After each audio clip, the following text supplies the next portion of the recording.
Орон сууцнд амьдардаг нэг хүн хоногт 1376 кг, жилд 137 орчим килограмм хог хаягдал гаргадаг гэсэн тооцоо гарчээ. Хэрв ангилаагүй тохиолдолд хогийг булга шатаах гэсэн хоёр аргаар устгадаг. Ингэснээр дээшээ хортгийг ялгарч доошоо хөрсний бохирдол үүсдэг. Хог хаягдлыг дахин боловсруулах гэх 3 дахь арга байдаг ч хүмүүс тэр бүр мэддэггүй эсвэл тоодоггүй. Хэрвээ өрх бүр хог хаягдлаа их усүр дээр нь ангилж хэвшвэл цугларах хогийн хэмжээ багасах, мөн дахин боловсруулагдах боломжтой хогийг эргэлтэнд оруулах давуу тал үүсэх юм. Ингэснээр бидний эрүүл мэндэд ч эдийн засагт ч эерэг нөлөөтэй.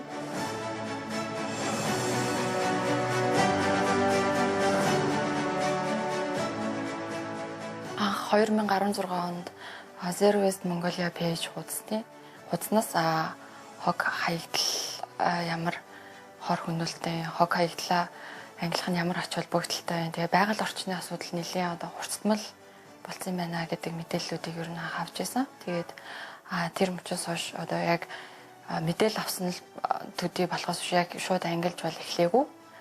Тэгээд яг ангилж эхэлсэн үе маань болохоор 2018 оноос эхэлж ангилж эхэлсэн байгаа. За тэгээд анх ангилж эхлэхэд болохоор ерөнхийдөө бол мэдээж нөгөө би ганцаараа амьдардаггүй гэр бүлийнхэн нөхөр ээж аав энтэр гээд манай гэр бүлийнхэн бас ингээд төдийлөн бас нэг сайн ойлгодог байсан. Тэгээд аль болох нөгөө гэр бүлийнхэнтэй одоо бас боломжтой байдлаар нөгөө аль алинд нэг төв болохооргүй юугаар эхэлж тэгээд хамгийн одоо өөрсөндөө эвтэй байхаар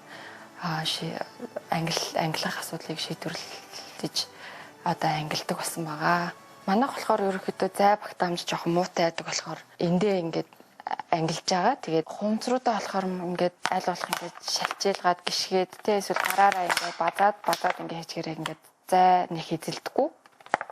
Айгу амар байдаг. Тэгээд энэ доторх нөгөө бүх нөгөө шингэнийг сайн хасгаад хуурай ахаараа нөгөө өмхирэхгүй, бохирдохгүй, цэвэрхнээрээ ингээд удаан хадгалах учраас ингээд эндээ ингээд хадгалаа хийчдэг. Одоо ангилждаг байгаа. Энд болохоор нөгөө нэг юунуудаа зөөлөн гялгарууднууд бас манайх дахин боловсруулж байгаа Монголд. Тэгээ энэ зөөлөн сундаг төрлийн бүх төрлийн гялгарууднуудыг буцаагаад бас авдаг байгаа. За тэгээд энэ хатууд гялгарууднуудыг болохоор ер нь авдаггүй. Тэгээд аль болох нөгөө хатуутныг ашиглахгүй байвал бүр сайн. Тэгээд эднэрийгээ бид нөгөө дахин ашиглана гэд ямар ч үс ингээ хадгалж яд ингээд хэрэгтэй үедээ гаргаж ирээд ашигладаг. За тэгээд энэ шигээ болохоор дахиж ашиглах боломжтой юм барайны шилнүүд байгаа. Эднэрийг болохоор буцааж авдаг. Ингээд ямар ч үс хуурайгаар нь хичнээн удаан хадгалсан ч болно штэ энэ нөгөө цэвэрхэн болохоор. За тэгээд энэ шигээ болохоор нэг иймэрхүү хумцар бас савнууд байгаа. Манайд дотоодод болохоор эднэр маань зарим хумцрууд маань дахин боловсруулах боломжгүй байгаа одоогоор.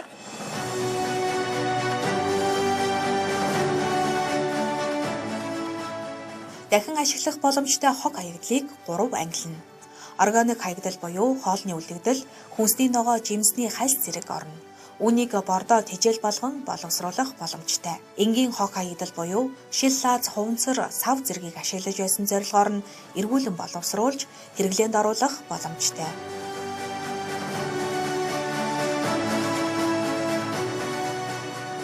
Давхар болгон маань ерөнхийдөө мөнгө болдог. Тэгээд жинлэж үзээд мөнгөний тооцоод гаргадаг. Тэгээд зарим сөөхүүд маань болохоор давхруудаа цуглуулж байгаа тушаагаад тэгээд нөгөө мөнгнүүдээ хуримтлуулад бас үйл ажиллагаанд ашиглаад хэрэглээд явт юм билээ. За ангилагддгүү нөгөө хогийн цэг дээр очдог хогнууд болохоор манайхын 0-ын өрөөнийхөө хогийн заврыг хийдэг. Тэгээд энэ хогийн саврууга хийдэг. Тэгээ энэ маань болохоор нэг 7 хоногт нэг мэг удаал дүүрээд хайдаг энэ хогоо. Тэгээд бас нөгөө ийм юунууд байгаа. 0-ын өрөөнд байны өрөөнөөс гоо сайхны ийм хэрэглүүдээс бас айгүй их давхар гардаг шүү. Одоо жишээ нь HTP гэдэг савн шампуны хайрцагнууд манад бас авч байгаа дахин боловсруулагддаг байгаа. Тэгээ ерөнхийдөө болохоор яг хогоо ангилаад ер нь багасгаад эхлэхээр эцсийн хог ерөнхийдөө худалдаа авалтаас бас өөрчлөгдөд эхэлдэг. Тэгээд савн шампунь аль болох юм шахмал савн шампунь хэрэглэгч байт юм уу? Байгалийн гаралтай орц найрлагатай юм хэрэглээл хог хаягдлаа бага гаргадаг болчт юм бэлээ. Одоо жишээ нь кометны оронд нэг ингийн юм одоо гэртээ байдаг юмнуудаараа энэ угаалгахаа юу өөрөө ингэж найруулад хэрэгэлцдэг ч байт юм уу. Анхандаа болохоор манай охин угаасаа хог балкон дээр ингээд хог биш ингээд цэвэрхэн хичнээн дахиур ингээд хадгалж байгаа ч гэсэн энэ одоо ямар учиртай юм бэ гэдээ дадлаж мадлах ч юм уу манай тиймэрхүү асуудлууд угаасаа гарна. Тэгээд тэгсэн ч гэсэн нөгөө явандаа ингээд ойлгод юм бэлээ. Тий багаар ойлгоод ингээд шууд ингээд тулгаж бас болохгүй гэрийнхнийгаа тэгээд ойлгуулад яхаар манай нөхөр одоо жишээ нь дэлгүүр орохдоо аль болох уут авдаггүй байхгүй юу бит хоёр боломжтойнуудыг кармалаал боломжтойнуудыг барайл орчдөг уутгүй дээ ихэнхдээ ингээд даун тортойгоо ингээд дэлгүүр ороод ингээд татцсан.